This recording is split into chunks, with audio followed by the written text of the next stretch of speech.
Okay, let me just quickly tell you how the class is going to work. I have two different cameras. So right now you're looking at the one that you can see me. In a minute, I'll switch to my demonstration camera and I'll move over to my desk and I'll mute everybody, but I will be explaining things, and you can unmute yourself if you have a question and then remute yourself. Does everybody know how to unmute themselves? There should be a button. Yes, I do. Okay. So you can always interrupt to ask me something if necessary. But please mute yourself again. Any questions about any of that? Okay, I do want to write everybody's name down. I'm trying to think of a way to do that really quickly. Wow, we have 18 people according to this. Wow. I don't see 18 people, but maybe I'm. There is a way. Then take your camera and take a screenshot of the participants on the right.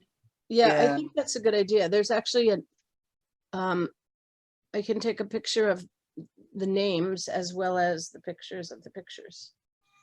Some of the people I don't know your last names, like Vivian. What is your last name? My last name is Parker, and I'm still trying to figure out how to get my face back on. Oh, Wrong button, so the video is not showing my face. right. Yeah, we don't see you. If you go, I mean, on my, are you on a computer or a phone? I'm on my phone, iPhone. Oh, Well, you know what? can anyone recommend? I don't know how it works. Oh, there you are. Right. You see my little twig sticking up? Let me pull it down. Just talking about it inspired you enough to be able to do it.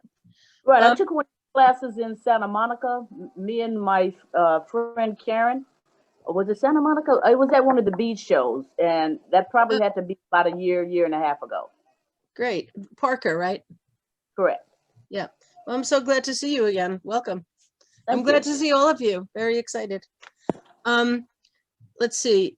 Cindy, is that Cindy Centennial? Can't hear her. Okay. And Susanna, what's your last name? Actually, it's, well, Susanna, it's Natalie. I'm the one who, I'm Susanna's mom. Okay. What's your last Jackson. name again? Jackson? Justin, Or- did you say? No, Susanna Natalie Jackson. Actually, my email address, well, were you That's looking okay. at my, okay. I just wanted your name, but you must be on my email list. Yes. So everyone who's here, I assume I have your email. And Ellen, what's your last name? Hi, it's Jones, and I should be on your list because I did emeritus and I also signed up with you at the Pasadena Craft Fair. Okay, well, I mean, I know you must all be on my email list because you wouldn't know about the class otherwise. I just wanted to make sure that I knew who was here because I'm doing that's the screenshot thing, because I need to know who to send the information to after the class. Okay, in case more people come on, I will take another picture later. In the meantime, I'm really excited to see everyone, and I'm gonna switch to my other camera right now. And I'm going to mute everybody so that you don't show up in the picture instead of my demonstration. Okay, so here we are. We're going to be doing 3 different types of bead stringing, or rather 3 finishing methods. And I'm going to start with using what I call nylon-covered wire. Some people call this beading wire. Some people call it beading cable. There's another name that my daughter calls it, but I can't remember. Anyway, there are a lot of different versions of this. There are different thicknesses, and there are different flexibilities. I don't know what the right word for that is. And I'm going to explain that. I sent you 2 handouts related to this. One of them is, I'm going to show you. One of them is this. It's a general information handout. It talks about what I call nylon-covered wire, and the way we're going to finish it is with crimp tubes or crimp beads. So this explains the general stuff about it. And then here on the back gives you a couple of the main vendors. Beadalon is what I normally use. But there's also Soft Flex, which is both of them are good quality. I'm just gonna, the other handout is this, which explains how to use it. And I'm gonna go into this in a minute. Just quickly, I'm gonna explain what this is. The reason I call it nylon covered wire is because it's actually inside of this very thin wire. I don't know if you could see it. Let me try to get some white. Inside of this very thin wire, there's actually 7 strands of really, really thin wire that are, I think, either twisted or braided together. And then it's covered with a little bit of plastic. That's why I call it nylon covered wire. Nylon is plastic. And the flexibility, it's pretty flexible. This stuff was invented to take the place of something like silk cord, which is, of course, very flexible, but it's also fragile, and it frays and it breaks. This is stronger. I mean, it could break eventually, but it will last a lot longer than cord. So inside, the number of strands inside the nylon can vary anywhere from 3 all the way up to 49. Believe it or not, you could have wire that looks as thin as this that could have 49 thinner strands inside of it. And the more strands you have, the more flexible it is. So the 49 strand is super, super flexible. This is quite flexible. You don't really need to, I mean, this is what I use. This is 7 strands, and I find it flexible enough. The only time this wouldn't be flexible enough is if I were using really, really tiny, very, very light beads. And, you know, it would maintain this rounded shape. It would still work, but it might be a little bit like the tension of the wire may affect the flexibility of, but that's only with really tiny beads. So Susan, don't worry about I have yes. a question. Does the number of strands also affect the durability? Not that I know of. I haven't heard that. So. Okay, thanks. So, however, it also does not affect the thickness. So the wire comes in many different sizes when they're listed on the back here.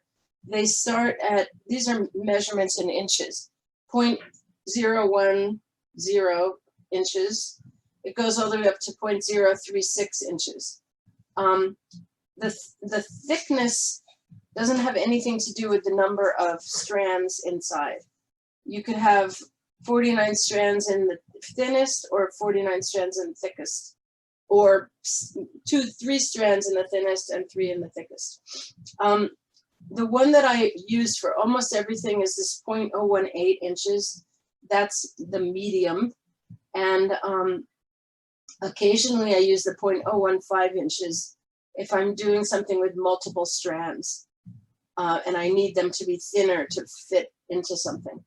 But for these really thin ones, 010 and 012, they're really not suitable for just plain bead stringing, I think. They're very, very thin and they're not very strong. And they're used for things like knitting with wire. That, I mean, I never use these for anything. And then very, very, very occasionally, I'll use 0.024, which is the thicker one, if I have super, super heavy beads. But honestly, I don't think I've used that for like 10 years. So I almost never use it. And the 0.036, I don't know. I have no idea what anyone uses that for. So one thing that changes or two things that change. Depending on the thickness of the wire, that you need to use different sizes of crimp tubes. Beadalon has these numbering system, but I don't actually use Beadalon crimp tubes, or crimp tubes and crimp beads. It's two different words for basically the same thing. Crimp beads are round and crimp tubes are a little bit elongated. So I use only precious metal crimp beads or tubes because sterling silver and gold filled are much more, they don't break, they're stronger. So that's what I use. But you need different, depending on the thinness of the wire, you need different sizes. However, since I only use 015 and 018, they're both size 2, which is like the medium size. So basically I only have ever one size of crimp tubes. And I use the tubes because I think, well, okay, you probably have no idea what I'm talking about yet. So why don't I make it and show you, and then it'll make more sense. I just realized one thing I forgot to say at the beginning when you could see me was that I started to say that you don't have to finish making something in class. And what I was going to add to that is that because I'm going to send you the video of the recording of this class, you can refer back to it and then make things later. Okay, so the first thing we need to do is plan our design. This is a bead design board, and it has these channel. I know some of you already know these things. Some of you are complete beginners, and some of you are somewhere in between, but I'm going to review everything as if you were complete beginners. So this bead design board has these 3 channels, which you can put the beads in to make your design. And if you want to do a multi-strand necklace, you can use more than one channel. If you're just doing a single strand, which is what I'm going to be doing today, I use the outer strand. I mean the outer channel. And it has measurements. The 0 mark would be the center front of your necklace. And then you can, if you want to make something symmetrical, let's say, you can go up the sides. And so let's say you're making an 18-inch necklace, you go up to the 9 on each side, and that would be 18 inches. This goes all the way up to 13, 14, 15. I mean, you could go up and around and make like a 30-inch necklace or 32 inches. I wouldn't, even though these are inch measurements, and these are centimeter measurements, by the way, I wouldn't 100% trust the measurement. They're not as accurate as a ruler. So if you, for some reason, need a super accurate measurement, I would use this as a guideline, and then I would measure it with an actual ruler. Okay, so let's say I'm using these beads. Excuse me. Sorry. And I'm using, I don't know, here's some random beads, okay? So, and this isn't going to be, obviously the most well thought out necklace. I'm just giving you an idea. And you don't have to make your necklaces symmetrical, but I'm going to for this. So let's say I'm doing the same thing on each side. I'm looking for whatever I have 2 of. I'm not going to make a whole long necklace because you're waiting and you'll get pretty bored if you have to watch me do that. But I'm just going to do like a little shortish one. So you see I'm making it symmetrical. Now, let's say this was my whole necklace. Obviously, it's not really long enough to be a necklace, but since we're just doing something quick, we're going to imagine that this is my whole necklace. So on the end, I'm going to end up putting the wire back through the last few beads. So I have to make sure that whatever beads are on the end have holes that are big enough to fit 2 strands of wire. And I'm going to show you how to test that in a second. But the other thing is, there's going to be a clasp here, and I'm going to have to, I don't have a necklace right here to show you, but so you'll have to imagine that I'm holding a necklace and there's a clasp right here. I need to be able to get my fingers on the clasp. So if I had two beads like this right next to the clasp, they would be in my way. I wouldn't be able to get in my fingers in to open and close the clasp. So I need to have small beads on the end, but they have to have holes big enough for 2 strands. Excuse me, I'm sorry, I have to rub it around. I think, I don't know, I must have some fear of teaching or something because my allergies kick in whenever I sit down here. Okay. So there are lots of beads that have holes big enough to fit 2 strands. And there are also a lot of small enough beads that do that. For example, this one, here's how I would test. I put the wire in, and I would always test my end beads because you don't want to get like a nasty surprise when you go to finish it off and you can't put the wire back through. So see, this would be a great bead to end off the necklace. It fits 2 strands. In case you can't see it. It fits 2 strands, but it's small enough that I would be able to get my fingers on the clasp. The other thing that's always reliable, oh my gosh, how did I do that? Would be seed beads. Seed beads always have large holes, but they're also very small beads. So I could put, you should use at least 4 on each end, or let's say at least 1 inch of beads that you can go back through on each end. I'm not really caring about the color right now. I'm just picking 4 small beads for each end. And the reason I'm using seed beads is because since my necklace, it's not gonna actually be a necklace. I don't want to have to test all the beads to make sure that they have big enough holes. So I'm just picking random seed beads. Actually, that's not a seed bead. I had a whole bag of seed beads waiting for specifically this purpose. And I don't know where they are. And here's a bunch of beads. Some of them are seed beads. Okay, so you want to have at least about 1 inch at each end that you can put the wire back through. The other thing that you want to be aware of, though, is I told you want to have holes that are big enough for 2 strands, but you also don't want to have holes that are too big because I'll show you what the crimp beads look like. By the way, the crimp beads come in silver, at least, well, yeah, I think every one. Silver, gold, and I'm sorry, that's copper. Silver, gold, and copper. These are all precious metals.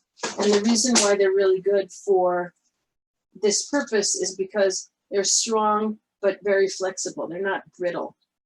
You can also buy crimp beads that are silver plated or gold plated. I don't like those because they're a little bit more brittle. Even though they're very common, I don't really understand why people use them because to me, they're not strong enough. Not good enough. So these are the 2 crimp tubes that I'm going to use. I'm calling them tubes, but these could be called crimp beads, even though they're in the shape of a tube. And as I started to say before, I like using these that are a little elongated rather than the beads that are like half the length of this, because they just have more gripping power, which you'll see, or more gripping surface. So I started to say that we don't want to use beads that have holes that are too large, because we don't want the crimp beads to slide right through.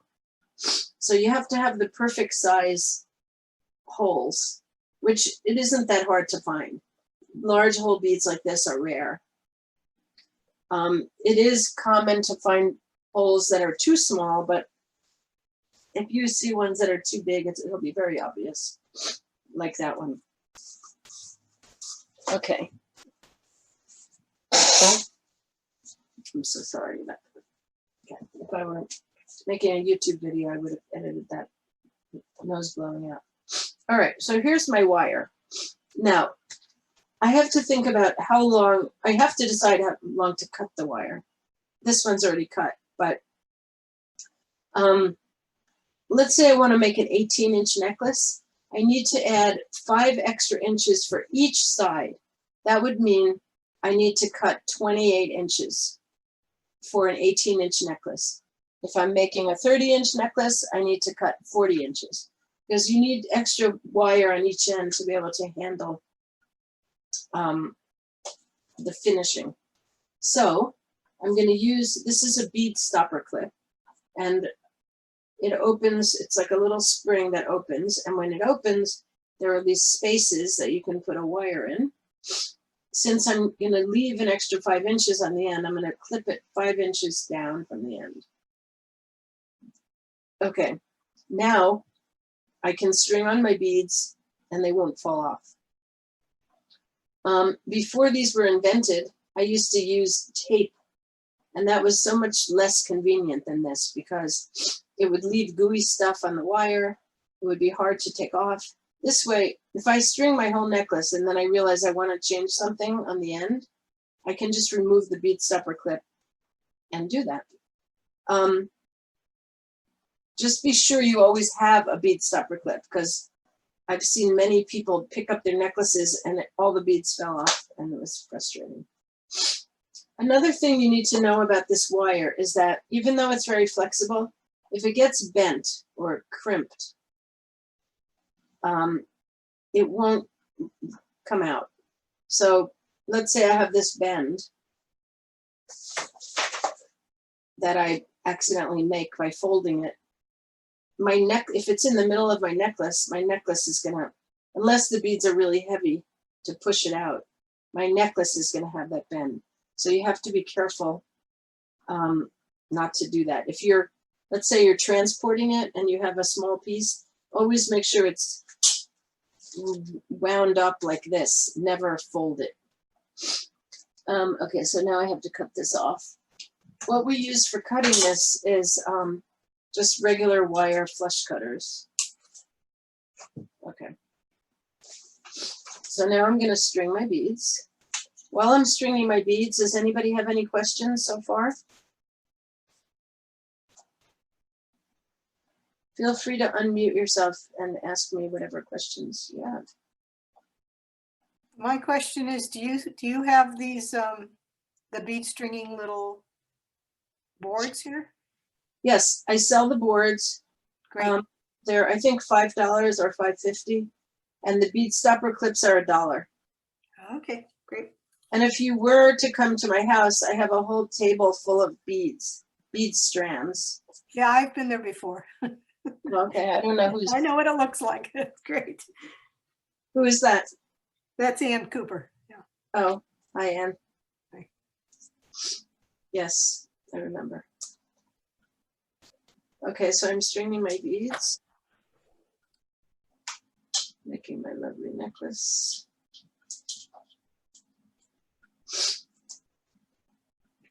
Of course, if I was making a real necklace, I would have spent more time choosing my beads, and I would have, I mean, to me, you know, this isn't a beautiful combination, but it's just a sample. So let's see, I'm making sure it's symmetrical. Oops.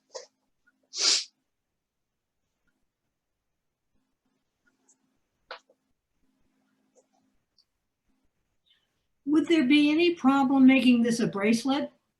No, not at all. This technique works perfectly for bracelets or necklaces. Yeah, thank you. If you're making a bracelet, remember you still need the extra 5 inches on each end. So if your wrist is 7 inches, you need to cut the wire 17 inches. Okay, so here's my necklace. It's beautiful, isn't it? Just kidding. All right, now I'm ready to end it off. So making sure that I have a bead supper clip on one end, because I'm going to pick this up. And if there were no bead supper clip, oh, I'd have to start all over. So I'm going to, first of all, string on one of these crimp tubes. And I'm going to do it. Actually, I want you to look at the handout as I do it. I'll show it to you. You don't have to get your own. Okay. So what we're going to use for crimping is crimping pliers. And remember, I told you there are different sizes of crimp beads for different sizes of wire. Crimping pliers come in what they're called micro crimping pliers, standard, which are these, and macro. I don't even have the micro and the macro. I only use the standard. But if you're buying a pair, make sure you get the standard. And because, like I said, I only use the medium sizes of wire, I only need the standard. Okay, so I put the crimp bead on, and I should have about 5 inches of extra wire on this end. And I would normally have 5 inches on this end too, but since I made such a short necklace, I didn't use all the wire. So I have the crimp tube, and now I'm going to put on the clasp. So I'm going to use a lobster clasp. This is a lobster clasp. That's one side of the clasp.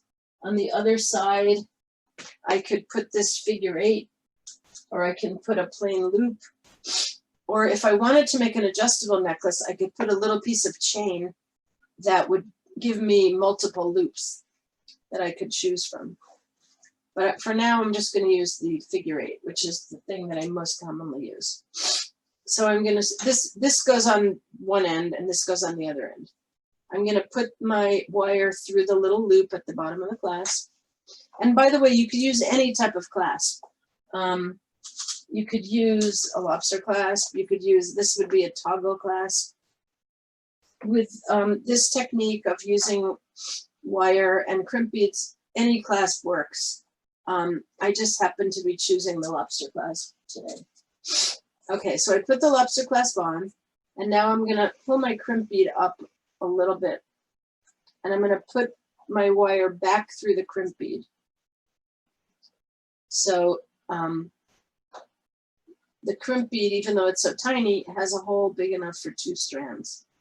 And I'm going to pull the wire out so that I have a loop, a small loop at the end, but still big enough for the clasp to move around a bit. Some people make it super tight, but I don't think that's a good idea. So you can see the size of loop. It's small enough that it's not obtrusive, but big enough to give some movement. All right, now I'm going to take my crimping pliers and we're going to refer to this diagram. This is what the crimping pliers look like when they're empty. They have, this is an enlarged, slightly distorted picture of how it looks. Here is the, whatever you call it, the rivet, not important. But there are 3 spaces. The back space is the biggest, but we don't use that for anything. I don't know if you can see the actual pliers, so that's why I have this picture. The middle space has a half circle on the bottom, but the top has like a little tooth sticking down. And the front space has 2 half circles. So this is what the end of the crimp tube looks like before you've used it. It looks like that right now. Now I'm going to put it into the center space. The center space that has this little tooth, when I close the pliers on this, it's going to push the center of the crimp tube down in the middle, and I'll end up with a U shape like this. So that's what I'm going to do. I'm going to put the, let me just get something right here. I'm going to put the crimp bead in the center space, and I'm going to hold it very gently. Just make sure that it's centered in that space, both from side to side and also from front to back. Okay, And I'm gonna squeeze really hard with both hands because I only want to do it once. I want to squeeze it hard enough that it'll do the job the first time and not have to do it again. Okay, so I don't know if you could see, but there's now a U shape similar to that picture that I just showed you. And now, when I take this U shape and I put it in the front space of the crimping pliers and I turn it sideways, when I squeeze the pliers together, it's going to bring the top and the bottom of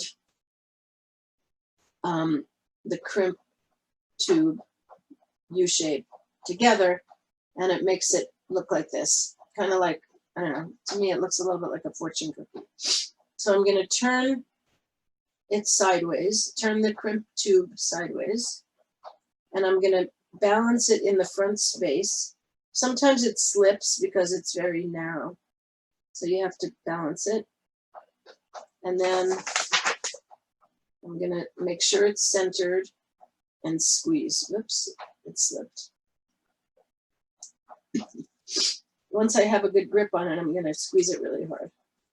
Okay, now if you look at it, whoops, it didn't squeeze in the front completely. Okay, if you look at it, the two sides are together. And now this is very strong. If I had stopped when I had this U shape, it would not hold. So you have to do both steps. If I pull it now, it won't come out. It's very strong. Okay, now notice I did not put the wire through the last few beads yet. I crimped it and now I'm going to put the wire through. The reason for that is because the beads are moving around. If I had put the wire through, they might have just fallen out. So now I'm going to put the wire through, and I'm going to put it through at least the last 4 beads. But if I could do more than that, I'll keep going. It so happens that the beads that are next to those 4 special beads that I chose, these beads also have large enough holes for another strand. So I'm going to go as far through as I feel like, which is going to be maybe 3 inches. In general, I like to be able to put the wire further through. You don't have to, but I like to because then there's no little end sticking out right behind my neck. Okay, notice I'm not going to cut it yet. I don't cut anything until I'm completely done. So now I'm ready to do the other end. I'm going to let all the beads fall down to the end that's completed. I want to make sure that there's no extra space, but I also, if this is too tight, it feels really stiff and it doesn't curve properly. So I want to make sure that it's just the perfect tightness. So first of all, I'm going to put the other crimp bead on. Notice I'm using the word crimp bead and crimp tube interchangeably. It's kind of like squares and rectangles. A square is a rectangle, but a rectangle isn't necessarily a square. So a crimp tube is a crimp bead, but a crimp bead is not necessarily a crimp tube. I hope that's not too confusing. So now I'm going to go through, I put the crimp tube on. Now I went through one side of the other side of the clasp. And now I'm going to go back through the crimp tube and also through the beads on the end that have the larger holes. On this end, I have to go back through the beads before I crimp it, because once I crimp it, there's no flexibility. I won't be able to get in there. And also, this is showing you why you wouldn't want to use a bead at the end that has too big of a hole, because the crimp tube would slide right into it and you wouldn't be able to crimp it. Okay, so now I'm going to go back through the crimp tube. Oops. Back through the last 4 beads and back through a bunch of other beads. The quote unquote bunch of other beads that I'm going back through, again, is optional. As long as you go through a few. Okay, so now this is the tricky part, or at least the part that people have trouble with sometimes. I need to tighten it up. I want to make sure that I don't bend it here because I don't want to have a crimp in the wire. I need to keep it curvy, but I also need to tighten it. So I'm going to pull it. I can pull it tight to some extent, but see, I still have a big space. So for one thing, I have to pull everything down to where I want it. And now I have to pull it tight again. But it gets to a point where it doesn't, I can't pull it tight enough. And that's where, oh, where are my pliers? That's where my chain nose pliers come in. Okay, I don't have chain nose, so I'm going to use flat nose, which isn't that great. But what I'm going to do is one of these wires will move, and in this loop, one side moves and one side doesn't. I'm going to find the one that doesn't, and I'm going to pull against it. So this is how I can tighten the loop, by holding one side and pulling the other one. Okay, so again, I want to make sure that it's, before I crimp it, I want to make sure it's not too stiff.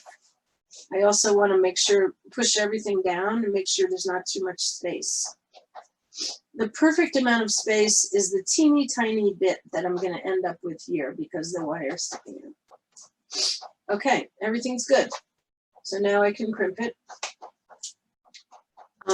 You have to be really careful that you don't accidentally crush the bead that's right next to the crimping pliers, because you could accidentally squeeze that, and this one happens to be glass, so it would break. Okay. Oh, also, this loop is a little big, so I'm going to pull it a little bit more. Okay. Make sure it's small enough to be unobtrusive, but big enough to be movable. Okay. Again, I'm going to go into the center hole, making sure that the bead is centered around it. I mean, inside of it. And I'm going to squeeze. Now I have that U shape, and I'm going to turn sideways, and I'm going to squeeze the front. I'm going to squeeze the two sides of the U together. Okay, see that? Now I always like to test it. Make sure I didn't make a mistake. It's pretty strong. Now I'm ready to remove the extra wire. So I'm going to take my flush cutters. They have like a flat back, so I can get close in. I'm going to hold the flat back against the last bead so I can cut the wire as close as possible. Be super careful not to accidentally cut the wire that's the main wire going through the beads, which I have done. And now I'm going to cut this off and cut this off. And ta-da, my lovely necklace, or whatever it is. It's a little, I could have made a bracelet actually. So it's a little too short for a bracelet and too long for a necklace. But you can see how I ended off. Maybe it can be a child's bracelet. A child's necklace or an anklet. Actually, it doesn't matter because it's ugly. Nobody would want to wear it anyway. But that's that. Does anyone have any questions about using nylon covered wire or crimp beads or anything we've talked about so far? Could you explain the cutting ratio again? How much you want to cut the wire in advance? It should be 10 inches longer than the necklace you want to complete. So an 18-inch necklace would be, you would cut 28 inches. And whatever, just figure out the length you want your necklace to be and add 10 inches. Any other questions? Yeah. Oh, yeah. Susan, I don't, I mean, I've made many necklaces and so forth, but when you cut the wire at the end, I'm always afraid, what if it pulls out? Because it's not being knotted or anything. Well, I mean, the crimp beads, if you did the crimp beads properly, it'll stay tight. I mean, the crimp beads hold it. Does that answer the question? I guess, yeah, but I I mean, mean, it could pull out of these beads. that's what I meant, yeah. Oh, okay. So if you have the right amount of tightness, I mean, the wire can't really pull out because there's nowhere for it to go. If there was a lot of space here, then it could pull out. Yeah. Is there anything you can think of you could do? I mean, in addition, I mean, to To just, make it not pull out. Just, yeah, I mean, there's another security measure. Just, I guess, pulling it through more beads and just Yeah. making sure there's not any empty space. That's all I Okay. can think of offhand. Sorry. No, that's what I've always done, but I just thought I'd ask. Thanks. You're welcome. Okay, so that's it for the nylon covered wire. Looks like we lost a couple of people. I wonder who left. But okay.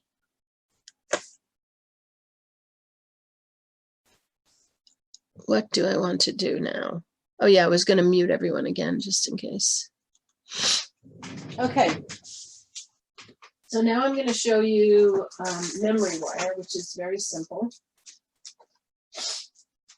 I have a couple of samples that I want to show you first of all.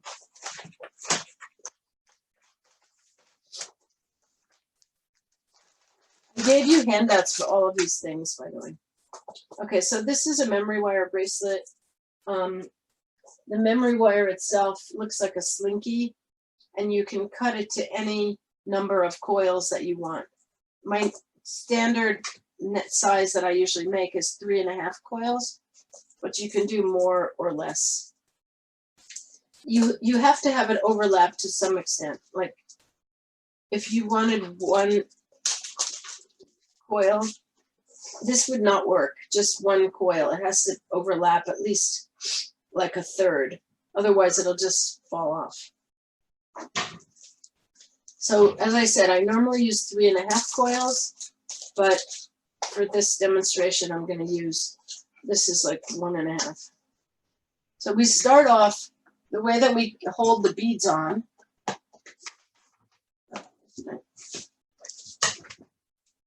is by making a loop at the end. So I'm going to take my round nose pliers and I'm going to grasp it right at the end and make a loop. And the loop should close all the way so the beads can't slide under the space. Also, very important, the loop should go out. You don't want the loop to go in because it'll stick into your wrist. So it's going sideways. I want to mention that memory wire is very, very strong wire. It's probably stainless steel. And you should never, ever cut it with your regular flush cutters because it'll ruin them. I've ruined a good pair in the past. What you want to do is use memory wire cutters, which are specially designed for cutting this kind of wire. You could see it's a whole different type of cutter. Okay, so memory wire is super simple. You could lay out your design if you wanted to, but I'm not going to do that. So you just string on whatever beads you want to use. I'm being fairly random. You can use most beads, but there are certain types of beads that will not work on memory wire. So you string the beads on and then you just bring them down to the end where the loop is and they don't fall off because of that loop. You don't need a bead stopper clip or anything because that loop keeps the beads on. Of course, you cannot go back and redo it. I mean, you'd have to cut off your loop if you wanted to change something at the end. So you have to plan ahead. Okay, so I'm just stringing on a bunch of beads. I want to show you there are certain types of beads that you cannot use on memory wire.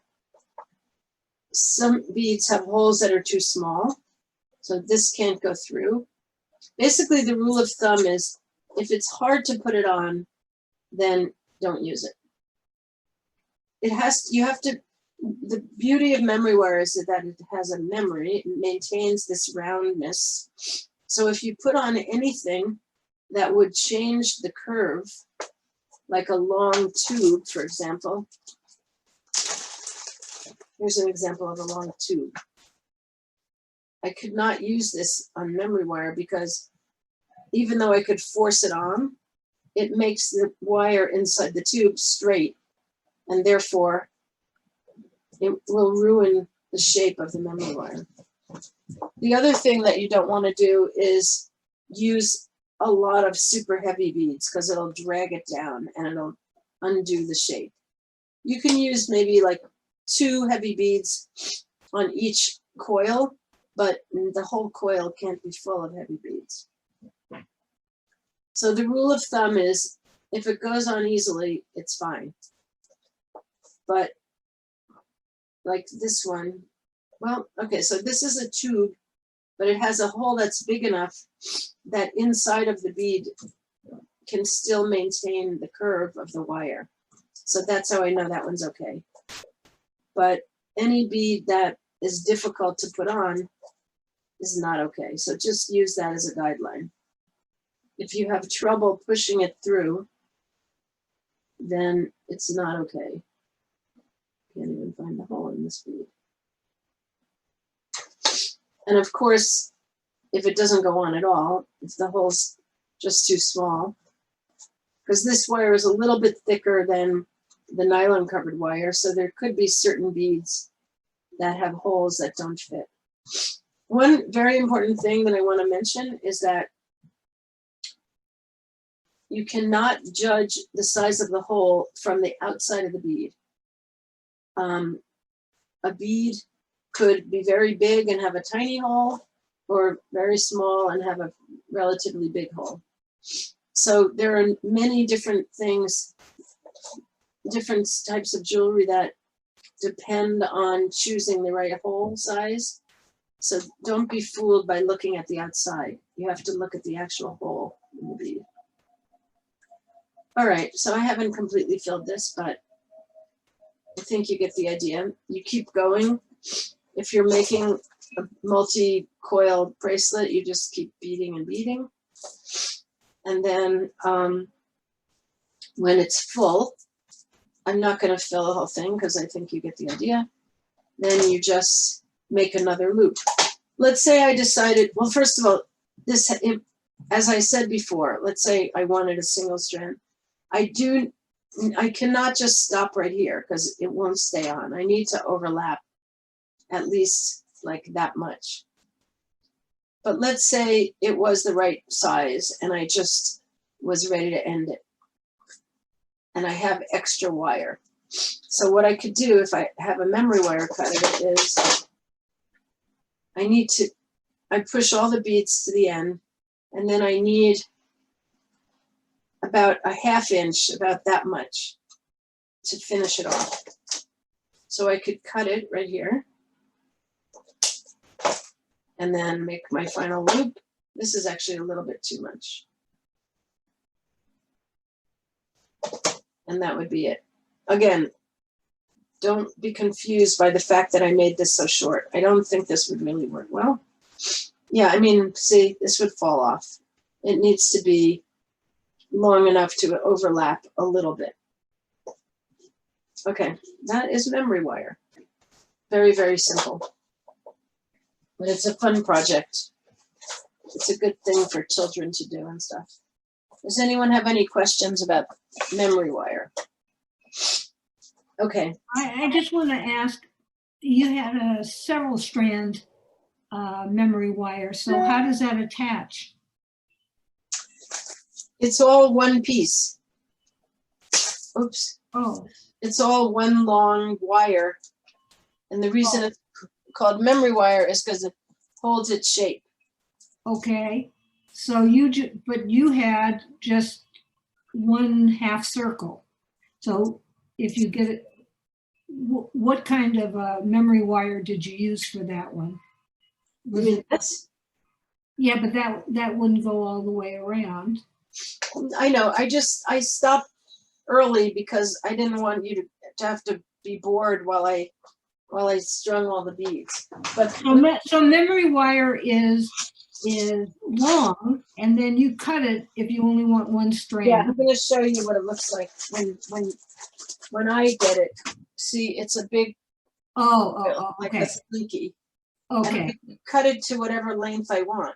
I see. Not Okay. length, but number of coils. Yeah, So I if see. I were gonna cut this and make my typical 3.5 coil bracelet, first of all, I have to find the end. It tangles a lot. So I would straighten it out. Okay. And then I would measure like 1 round, 2 rounds, 3 rounds, 3.5, and then cut it wherever I needed to cut it to make the bracelet length that I want. Okay. Is that clear? Yes, that answers my question. Yeah, I should have shown you this at the beginning. Okay. So the piece that I used to make this incomplete bracelet was just a leftover piece that was short that I just used to demonstrate. This, you know, I would never use as an actual bracelet. All right, now we're moving on to stretchy cord. Stretchy cord, I use, there are a few different brands that are good. There are a lot of brands that are really bad. I'm sure you've seen bracelets that they just lose their elasticity. Stretch Magic is a brand that I think is one of the few really good ones. It comes in different thicknesses. This one is 0.7 millimeters, which is the only one that I use. It comes thinner, but I think the thinner one is not strong enough. And it comes thicker, but the thicker one is very hard to hold a knot. It just kind of slides out. So 0.7 millimeters is what I consider the best. And I think it also comes in 0.8 millimeters now, which would be fine also. Okay, so it's really hard for you to see it because it's transparent. Can you? No, you can't see it at all. Can you see it on my hand? Yeah, I don't know how to make it visible to you. Better on the paper than your hand, but do you Okay. have like a black something? That's what I was thinking. But I mean, I don't know if You can see it on the paper. Oh, We really? can see it on the paper, yeah. Can you see it here? Yes. Okay, but I mean, you could imagine it's a stretchy, transparent cord. Yeah. And for a 7-inch bracelet, which is the standard length that I always make, I cut 14 inches because you need to have extra on the ends to tie it. So I cut an extra 7 inches. Again, we need to use the bead stopper clip, and I'm going to put it a few inches from the end. And now, this is stiff enough that you can string beads on it without a needle. But when we end it off, there will be a knot. And there are a variety of ways that we can deal with the knot. One way is we just leave it. We cut the excess close, and you can't really see it very much. I'll show you an example of that.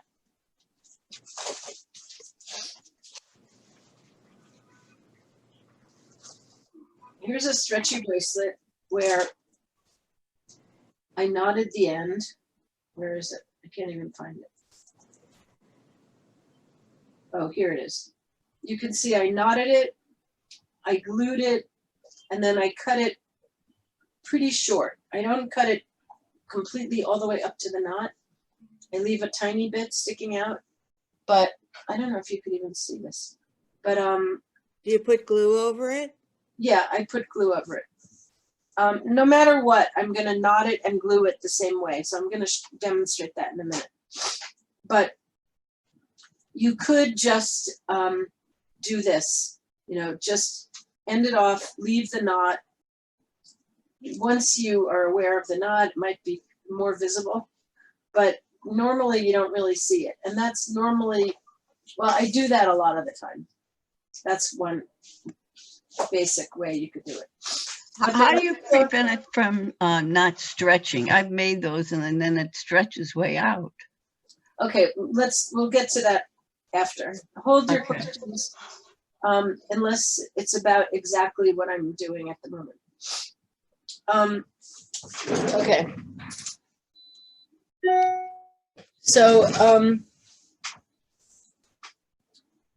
there are also 3 different ways that you can cover the knot, and that's what I'm going to show you. So first of all, you can also use the bead design board to plan your design, and you can put any kind of beads on this. In fact, I think I'm gonna, since I'm never gonna use this bracelet, I'm gonna cut it apart.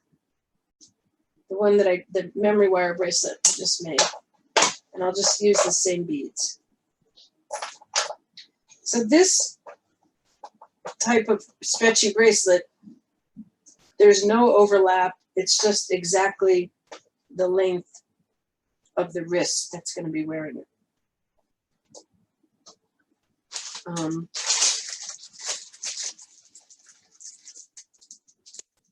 How did this, in fact, these are easy to string and fast. Okay, so I'm going to start off by stringing, I just designed my bracelet, let's imagine. By the way, I would only use this for bracelets. I would not use this for a necklace. To me, it's a very unprofessional way to make a necklace. But a bracelet, you benefit from having it stretchy because it can perfectly fit your wrist, but still come on and off without a clasp. Because the bracelet is really short, because your wrist is fairly small, sometimes using a clasp is very obtrusive. So that's one advantage of the stretchy, is that you don't have to have any kind of clasp. I'm just going to actually make the bracelet with simply these beads. And normally what I would do is, I know, let's say I want 7 inches. So I would take a ruler and just string beads and measure it. Because for a bracelet, it actually really has to fit, unlike a necklace, which doesn't have to be a perfect length. You might want it to be a perfect length, but it doesn't have to be. A bracelet, if it's too small, it won't go on. And if it's too big, it'll fall off. So I normally would do 7 inches. So I would measure it and keep going until I get to the 7-inch mark. And I didn't realize this before, but bracelets actually come in sizes because people do have different size wrists. And it can make a really big difference. I've been at crafts shows where I was selling my bracelets, and people would come and they would be either too big or too small, and so they didn't buy them. All right, so now I'm going to show you, wait, first let me, just trying to think the most efficient way to do this. Okay, I'm going to show you how to make the knot. So we're going to do a square knot, and then we're going to do another square knot. So 2 square knots. And each square knot has 2 steps to it. And I'm going to, it's basically like a double knot, but you have to do it in the right order. So it's going to be right over left. Can you see the cord? Would have been better if I had black. Let me just, I think I may have some black. Let me just run and grab it.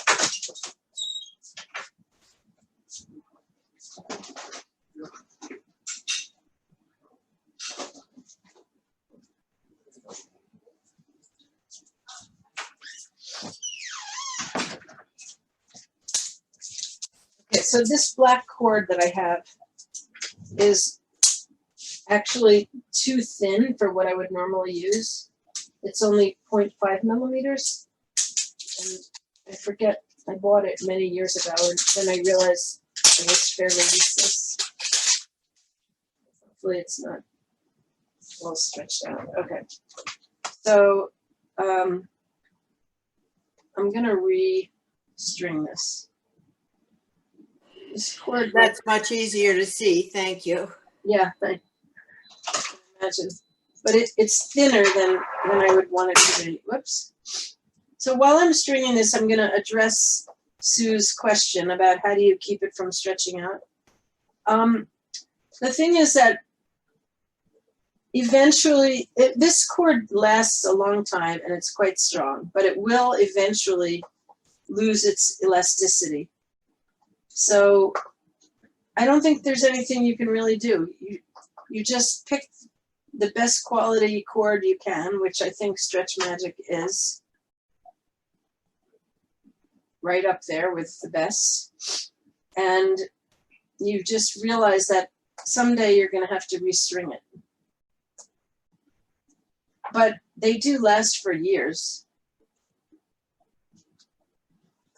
I think if you use really heavy beads, they may last a little less.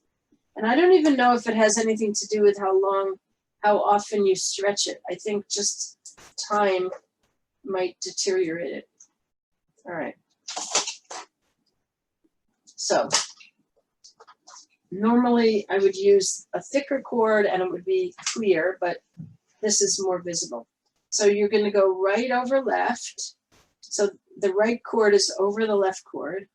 And then I'm going to go down and through. So this is like a normal knot. You just have to remember right over left. And now this is left over right and through.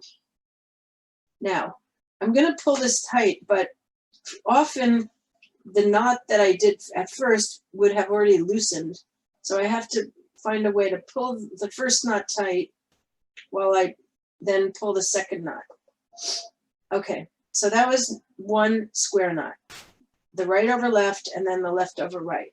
I'm going to do another square knot. So right over left again and down the back and coming up through, and then left over right. Okay, so now I have two square knots. For some reason, often square knots don't hold. So if I were to pull this, oh God, this cord is like 10 years old, so it just broke.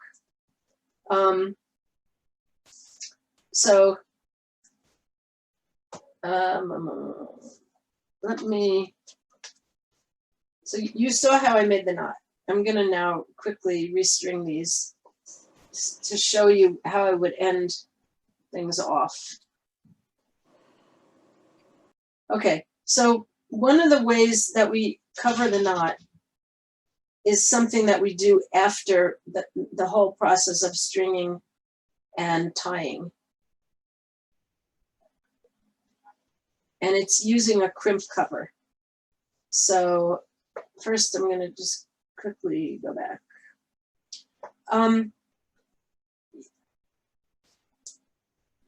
There's a pretty well-known type of bracelet that has been really popular in the past few years where it's very small metal beads that are stretchy. The designer is pretty well known. I can't remember her name, but she ends hers off with crimp covers. Okay, so here we are. I know this is, you can't really see the cord, but I'm gonna go right over left and through. Oops. Pull it tight, left over right, and through. Check to make sure my first knot is still tied, which it wasn't, so I'm tightening it. I mean, it's still tied, but it has to be tightened a little bit. And then pull that tight. Once I've done the first square knot, the second one is easier. Now here's why. Because you want to make sure that when you tie the cord stays relaxed. You don't want to pull it so tight that the knot will stretch it out. It should be that The only time the bracelet stretches is when you're putting it on. So let me show you this. I'm going to do the second square knot, right over left, and pull, left over right. Okay, so first I want to show you, as I started to say, often it'll just slide. Sometimes it catches and sometimes it doesn't. So in order to make sure the knot stays tight, you need to do this. You need to gently pull it in every direction. Side, side, left, right. I'm pulling both cords against each other fairly tightly, but not so tightly that it's going to break. Now I'm going to test it. When I pull it like this, it should stretch but not slide. When I let go, it should go back to the tightened position, which it did. Sometimes if the knot didn't catch, you pull it and the whole thing just slides apart. So that's why you have to do this thing, this pulling thing, to prevent that. Okay, so what I wanted to explain before is, right now the elastic is relaxed. It's not stretched anywhere.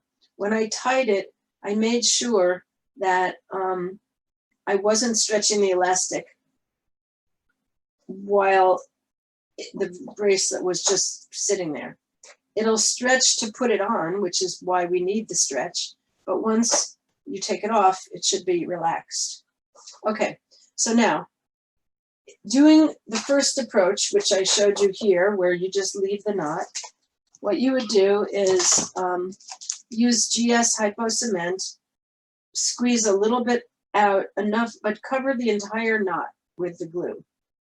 And then I would wait until the next morning, or at least a few hours, and then trim off the extra cord.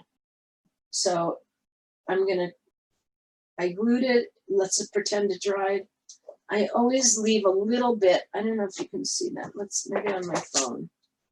I left a teeny extra amount of cord, like 1/8 of an inch, or 1 millimeter and a half, or something like that, because I don't want to cut it right up to the knot, because I don't, even though it has glue, I feel like the knot could come out. Okay, so I could leave it just like that. You see, there's a knot here, but you could barely see it. Maybe on my phone, you could see it a little bit, but not that much. So that's one method. If you want to cover it and use a crimp cover, as I mentioned a minute ago, to put everything nearby. Now, not that easy to find. Everything's all mixed together. A crimp cover is like a little clamshell. Sorry, let's see if I can find it. Here they are. Yay. Okay, they come in different sizes. The size that I like to use is 4 millimeters. You could also use 5 millimeters. This is what they look like. They're like little clamshell or snails or something. So the way that you do it is you take one, and you normally would use chain nose pliers. These are flat nose because I can't find my chain nose at the moment. I'm grasping it and putting it underneath the knot, and now the knot is inside of it. Oops. Actually, I want to show you something else before I do that. One other possibility you could do is you could put a bead. I'm sorry, never mind. I will show you that in a minute. I decided to do that one a different way. Okay, so these crimp covers are a little wily. They kind of don't want to stay in place. So, okay. So I have the knot inside of the crimp cover. I don't know if you can see. I have it centered in there. And now I'm going to use my pliers to squeeze it closed. around the knot. Maybe the 5mm one would have been better because the knot isn't fitting very well, but you still get the idea. When you close it and then you kind of play with it to make sure that everything is all smooth, it ends up looking like just a bead. Here's a better example with a 5mm crimp cover. This is a crimp cover. It completely covers the knot and it just looks like a nice little extra bead there. So that is one way of covering the knot that can look very nice if it fits in with your design. Now I'm going to show you another way. What time is it? Oh, we don't have a lot of time left, but we have enough, I think. So in this case, I'm going to specifically string on an extra bead that's going to be right next to the knot. And it's going to have a hole big enough to slide over the knot. And I normally use a metal bead that goes with most things.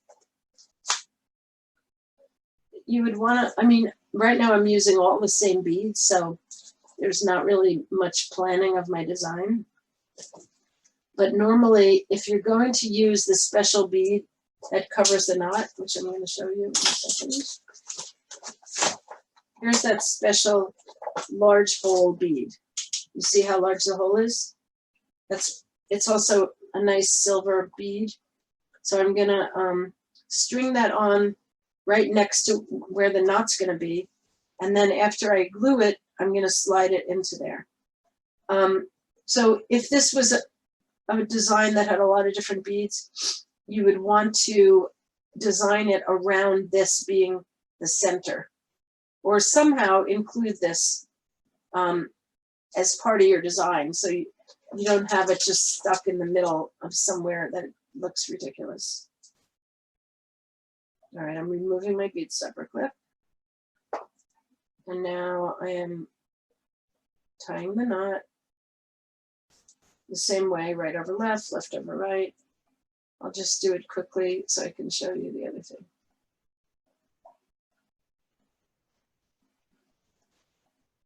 Obviously, you want to string on this extra bead either at the very beginning or the very end so that it will be right where the knot's going to be.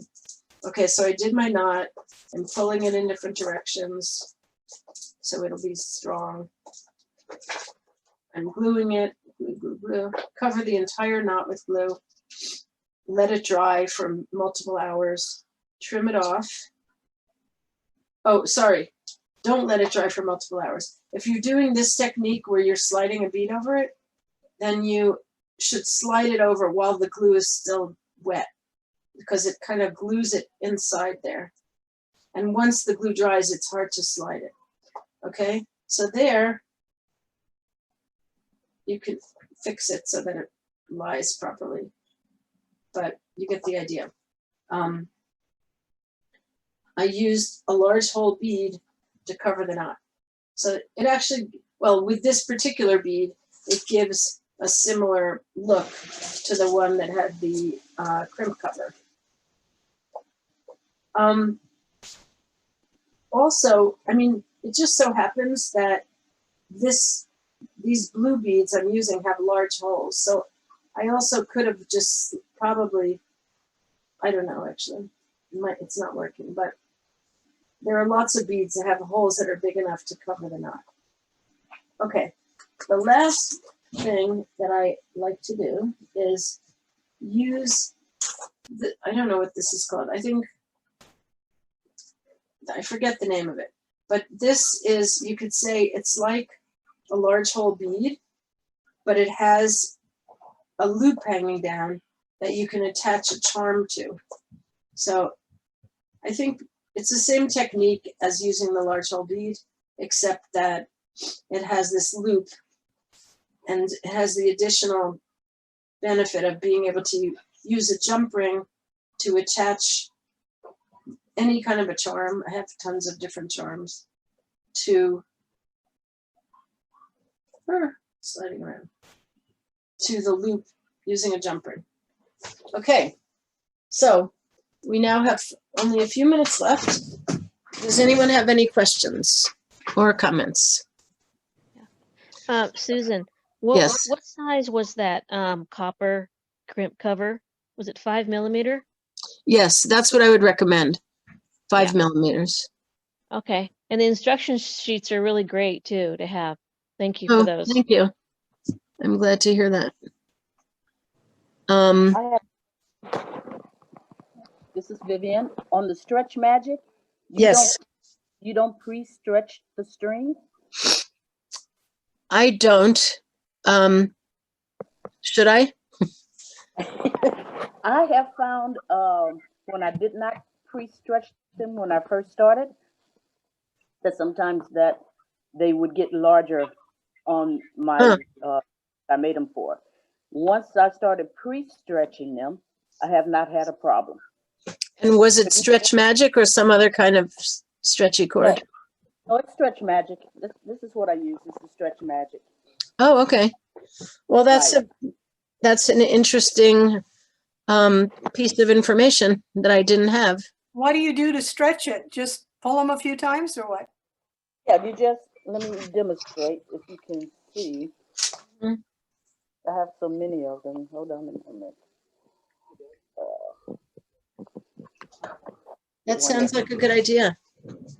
Yeah. While you're getting yours, I just want to. Okay, go ahead, show us. Wait, I'm gonna enlarge your video so I can. Okay, Okay, let me know when you're ready. ready. All right, so all I do is, here's the spool, Mhm. right? Here's the end, and all I do is just take it and stretch it. Yeah. And you'll What's feel that. It's the not elastic- showing. Oh, okay. Oh, it's not showing? Now it Yeah, is. I can see it. Okay, and I just take it and I just pull it. I just stretch it. What's- Be careful when you stretch it that you don't let it go, because then it'll come back and slap you. What size Stretch Magic do you use? I use different sizes. I use 1 millimeter, 8 millimeter. This is a 7, and I use a 5. It depends on what beads I'm going to use. Sometimes the 1 millimeter is too thick, and I want to make it stronger, so I might use a mix of 5 and a 7. But the common ones that I use is the 7 and the 8. So that's similar to what I do. Don't you find that the 1 millimeter has a hard time holding the knot? Yes, and that's when I may use what you did, is the crimp bead on it, or a larger bead, put some glue and take it from there. But that's then why I'll go to the 8 millimeter or the 7 millimeter string. I see. Okay, thank you. That's useful. I think I'll include that in my demonstrations from now on. Okay. And go ahead and try it and see how you like it. It's personal preference. Well, no, I mean, that seems like it would be helpful. Okay. That would be a useful thing to do. I So- have a question. Yes, This is Regina Gilman. yes. Are you ever going to teach us how to make a necklace where you have 4 strands the same length, how to finish it at the end with a cone? Can you see it? I'm holding it on and I don't know how to finish. We can't see you. Yeah, we can't see you. Can you You have to put your turn on the camera on? video. I don't know how to do it. But anyway, the idea is that 4 strands of thin beads are the same length, and I want to finish it with a cone, and I don't know what to do. Okay. Are That's like a whole other class, basically. do you have a class like that? I mean, yeah, I don't have one planned right now. Solve the but, problem for you, yes. What'd you say, Anne? Sorry, I didn't hear I you. said, I know you can solve the problem for her, but it probably can't do it here. Yeah, I mean, we do that. I will consider offering that as a class. Okay, So a multi-strand necklace with cones. same length with how to finish it. Yeah, I mean, it wouldn't matter what length the strands were. It would still be the same finishing. Okay. I and wonder if I'm also- teaching that in the emeritus class. I have to see. Oh, okay. All right, thank you. And also how to finish it if it's 4 different length, how many lengths to get them to lay right. Mm-hmm. You know Okay, what I mean? yes. Because the one you did teach has different length, but then in the end it goes into one. But I'd like to know Right. how to make it if Yeah. they're 4 all the Yeah. same length. Using a cone is a whole different technique. It requires using wires and stuff. Okay. I mean, using the other bendable wire. Oh, I'll see if, I don't think I have that in the emeritus class, but I'll check. okay. I'm making a note and I'll do something about it. Okay. Hey, Susan, you mentioned Yes. something about the stretch magic and age, and the stretch magic that I have is probably 10 years old. Should I just buy a new one and think that this one kind of is shot, or is it Just test it. okay? Open it up, pull it, and see if it breaks. Okay. Mm. Okay, thank you. Do it. Go ahead now. So Yeah, I'm using some stuff that's about almost 10 years old too, and it seems to be working fine. So I You don't know what though? When I stretch it, it doesn't stretch back. so it So lost if I go its out to here, I'm coming back to there. Yeah, it's shot. Thank you. I'm adding that to my list of things when I send you my shopping list. I'll add this Okay, to yeah, it. I do. I have spools of Stretch Magic that I sell. Okay, great. One comment, when you stretch it, it is not going to go back to its original shape. So when you Oh, stretch, yeah, you can go ahead and use it. Oh, well, I my- see. Yeah, Yeah, it's but not going to go back to its original shape because that's the purpose of stretching it, is to give it more elasticity. So that's still oh, good. and it's breaking. Oh, It's old. It's got to be ancient. Yeah. Okay. But thank you Not for worth saying putting that. time in. Oh, Susan, I was going to mention, the last thing that you made, it almost looked like that could be an earring. I mean, can you think of some reason why that would or Oh. wouldn't be good? Yeah. I would not use stretch cord to make an earring, but I mean, you could. I mean, it looked like it could make a nice earring, Like but this little thing. Yeah, yeah. Why not? I mean, sure. You can make an earring out of this. I mean, is there some reason why stretch cord, in your opinion, it wouldn't be good? I mean, not really. Yeah. No. It's not typical, but I don't see why not. I guess you could attach something to make it hang from an earring wire. Yeah. Yeah. Just that little charm, it added something to it. Yeah. Yeah, sure. Molly D, what's your last name? Debauer. How do you spell it? Debower. Okay. I assume oh, there you are. Hi. Yeah. Hi. Yeah. What does your little message mean? You have a message. Oh, in the that's screen. it's a Missy Elliott song. Oh, okay. Thanks for Thank- showing yourself. Thanks, Susan. This was fun. I'll see. Good. Oh yeah, I guess I should do an advertisement for my paid classes. I'm going to be doing classes every Saturday morning, same time, same station. Actually, not same station. There's a separate Zoom link for each week. And I would love for you guys to sign up. I'll send a recording of this class to all of you. If you don't get it, please email me, because maybe I can't figure out what your email addresses are or something. Have you already chosen which Saturday you're going to do the Bohemian bracelet? Yeah, I think it's next Saturday. Next Saturday.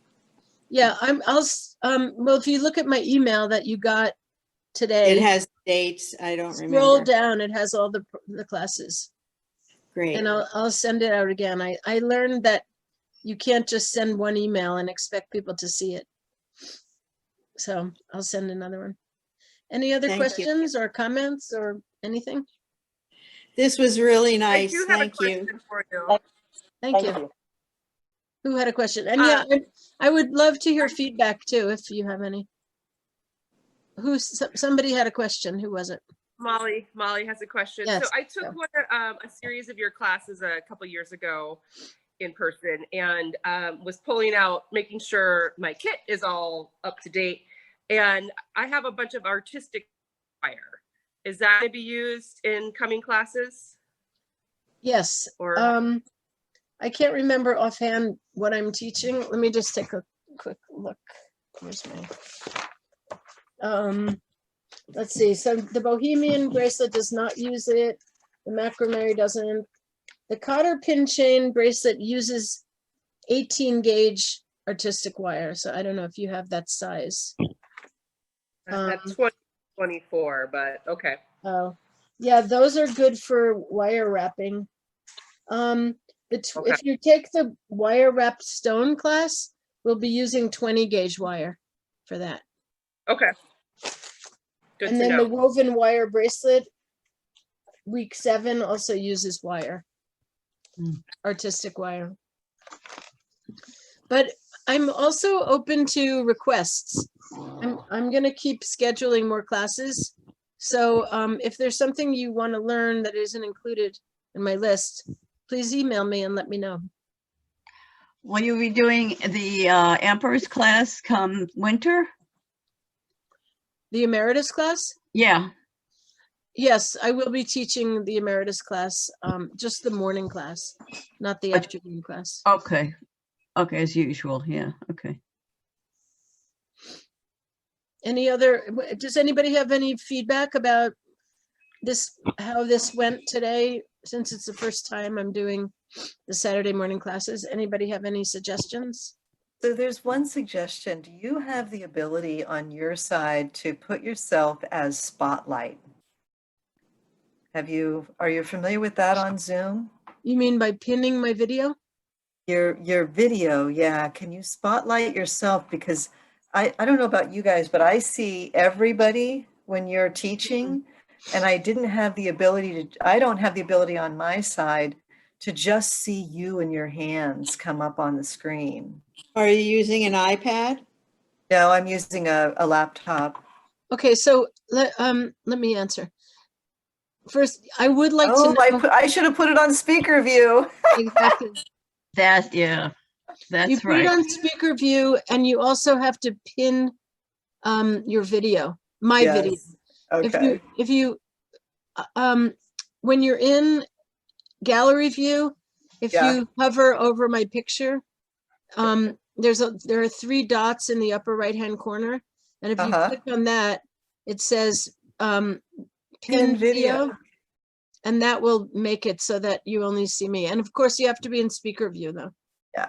Okay, got you. But that spotlight idea, I didn't know about that, but and I don't know what it is, but it's making me think that maybe there's a way that I you can make it so that it's called Spotlight. You spotlight yourself. Did that just work? I just did it. Take you off of what I have you on. Do you have to be in speaker view for that to work? I think you do. Ah, interesting.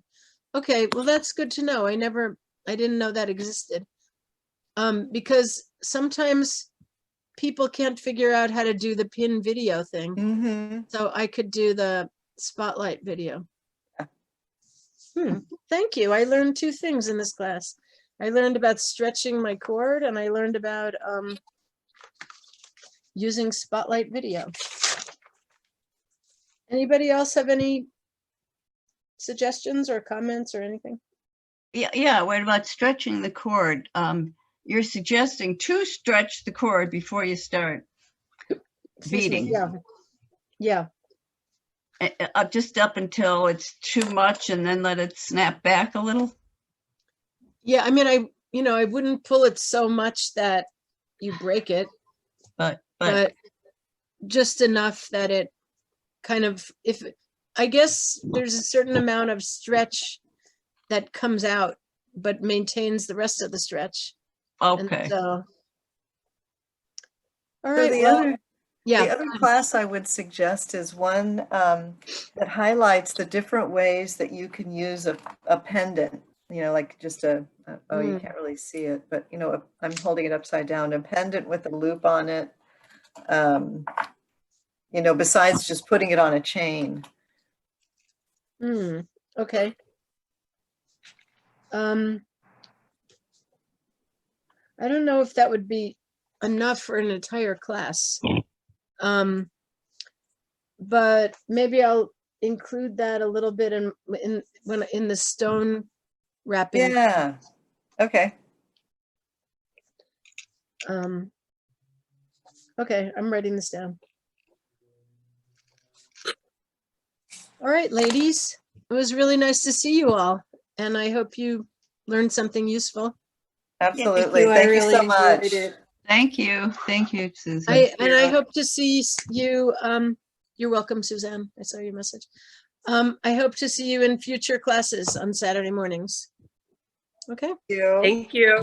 Bye. Thank Have a good you. day. Bye. Take care. Bye-bye. Bye.